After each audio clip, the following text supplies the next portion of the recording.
there, and welcome. You know, it's funny. Have you ever stopped to think about the words you use every day? The really common ones? Well, it turns out some of them are hiding these incredible secret histories. They belong to these ancient, sprawling families with relatives you would never, ever expect. And today, we're going to uncover one of them. And it all kicks off with a little riddle. So what is the connection here? Think about it. A raging storm, a speech you have to give completely off the cuff, and the very people you share your era with. Sounds totally random, right? But the answer is actually hiding in plain sight, tucked away inside our own language. The key to cracking this puzzle, the one single thread that ties all of this together, comes from a powerful concept, a word that basically ruled the lives of the ancient Romans. And here it is, the Latin root tempor, from the word tempus, which means time. This is the ancestor, the great-grandparent of a whole family of English words, all connected by this one simple idea. You see, time was everything to the Romans, and their obsession with it has shaped our vocabulary in ways we barely even notice. Just listen to this quote from the Roman poet Virgil. It captures that feeling perfectly. Time flees irretrievably. I mean, wow, that was written over 2,000 years ago, but you can still feel that urgency, right? That deep awareness that time is always slipping away. For the Romans, this wasn't just an abstract idea. It was a force of nature. So with that Roman mindset, this obsession with fleeting time, let's meet the direct descendants of Tempus. We'll start with the ones that are, let's say, a little more obvious about their family tree. First up, we've got temporary. This one's pretty straightforward. It literally means existing for a time. Roman soldiers would build temporary camps, right? Forts meant to last just for a little while before they moved on. Then there's contemporary.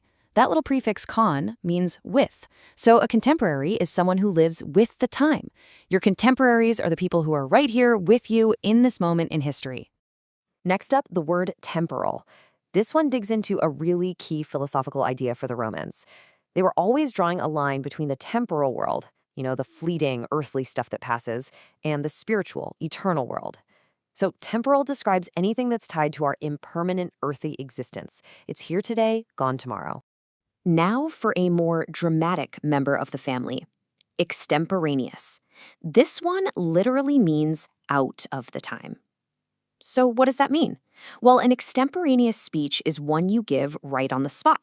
No script, no prep. You are literally pulling the words out of the moment itself. Pretty cool, right?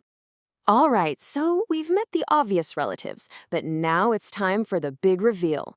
The most surprising, unexpected connection in this entire word family is coming right up. You ready for it? And here it is, the word tempest. I know, a violent storm. How on earth does that come from a root meaning time?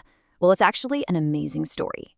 The original Latin word tempestas just meant a period of time, like a season. But over the years, people started to associate it with the weather that happened during that time. And let's be honest, what's the most memorable kind of weather? The bad stuff.